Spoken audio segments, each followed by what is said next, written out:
We've got extra information about Pokemon Legends ZA. Let's check it out. All right, so the Pokemon Legends ZA website has been updated finally.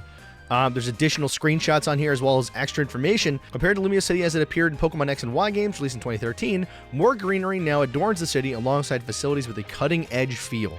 Definitely makes you feel like this game's in the future for sure. In Lumiose City, spaces frequented by people such as shopping arcades, cafes, and restaurants coexist with more natural areas such as waterfronts and verdant parks. At the center of Lumiose stands Prism Tower, the very symbol of the city. More wild area catching, a bunch of different stuff all around. We got Staryu over here, Hawlucha. This looks like a battle area maybe. It looks like people are battling. So all throughout the city, tons of different areas, tons of different things. We got Honedge over here, some Swablu, some extra screenshots. Game looks pretty good. It's definitely like Scarlet and Violet-esque. The story begins with a sightseeing trip to Lumiose City. While visiting Lumiose City during your travels, you'll come to stay in an old hotel named Hotel Z. This hotel will serve as your base as you and the new friends you'll meet in Lumiose tackle all sorts of incidents that will occur in the city. Also a little rundown with all the like grass all like covering it like that. Wild zones, habitats for wild Pokemon. As part of Lumiose's urban redevelopment plan driven by a large corporation called the Quasartico, the city has been outfitted with wild zones in an effort to help humans and Pokemon share the city. These areas are constructed using cutting-edge technology to give Pokemon places to live. Picture of the gates. The gates look pretty cool. The gates kind of remind me of like the route symbols from X and Y, so that's a little cool nod back to the games. Make Pokemon your allies. You can catch wild Pokemon living in the wild zones or out and about in Lumiose City by aiming a Pokeball at them and letting it fly. So they just confirmed we are getting Pokemon in the wild zones, but also Pokemon that are just out and about in the city. And if they don't already belong to somebody, they are fair game. So we're gonna be catching. We're gonna be catching a ton of Pokemon. Some Pokemon will flee immediately if they spot you, so hide out of sight or approach from behind to make yourself harder to notice.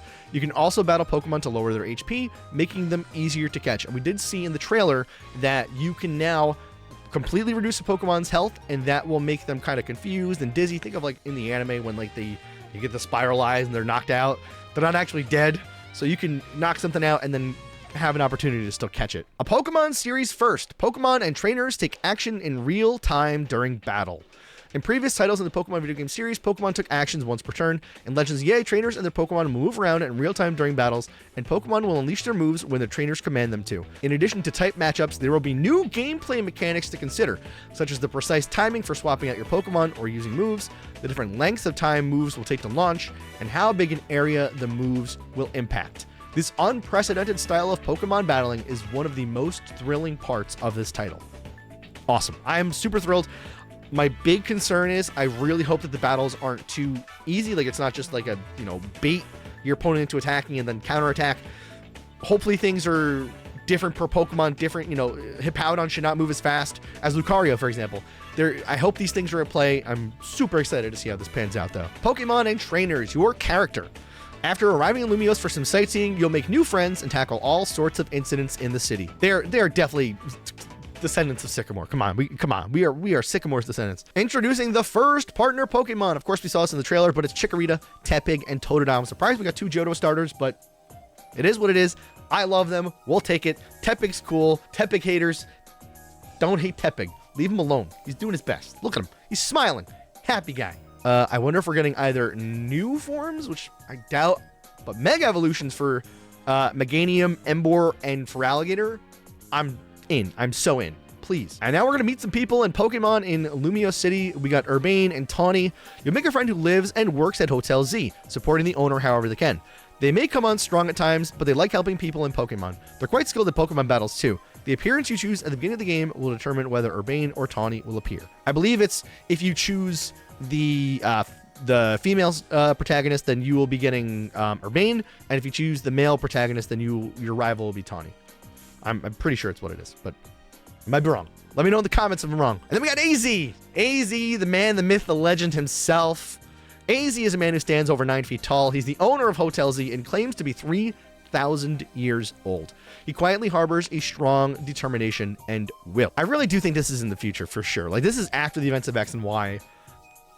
I'm convinced. I'm convinced. Eternal Flower Floette. This unusual Floette looks different from other members of her species and holds a black flower. She's also said to have lived for 3,000 years. She always accompanies AZ. Then we got Jet. Of course, this is the Chairman Rose of the game. You're doing something wrong. I'm sure it's got to be, right? Jet's the CEO of Quasartico, a large corporation driving Lumios's urban redevelopment plan with the aim of shaping the city into one that belongs to both Pokemon and people. It seems she hopes to deepen the bonds between Pokemon and people. And then we got Vinny. This dude is wearing like a Boniri clip, a Pancham clip. Like, I don't know what's going on with his hair. Maybe he's got both of them? Maybe he has Megalopony? Vinny's a large man who wears sunglasses. He works at Quizartico as Jet's secretary. He always seems busy and has a reputation for being a fast worker. And then, of course, the legendary Pokemon Zygarde. We got to bring up Zygarde. Zygarde's made of a multitude of cell-like components. We got the 10% form, the 50% form, and the Zygarde complete form. What could its connection to the story be? It seems to have taken a special interest in you. Very cool. There you go. So we'll see what Zygarde will be doing. And then, of course, we have Mega Evolutions returning. Eventually, you will wear a Mega Ring with a Keystone embedded in it. Other trainers may wear their Keystones in different ways. So we're getting the Mega Ring. It doesn't seem like we can customize how we can wear the Mega Ring in this game, unfortunately. But who knows? I might be wrong. We'll see. Gyarados into Mega Gyarados. Lots of screenshots there. Very cool. The graphics so far look really good, and I love seeing the Megas in a modern HD look. You know, like the last time we had Megas, it was Ultra Sun, Ultra Moon, and it's down on the little DS. It's hard to really appreciate how awesome these Pokemon look, and now we're getting all of these beautiful crispness. Love it. Charizard X, Charizard Y, Kangaskhan, Ampharos, Gardevoir, Sableye, Mega Altaria, Absol, Lucario, and of course we had Gyarados earlier. This game's gonna be peak. I'm so excited.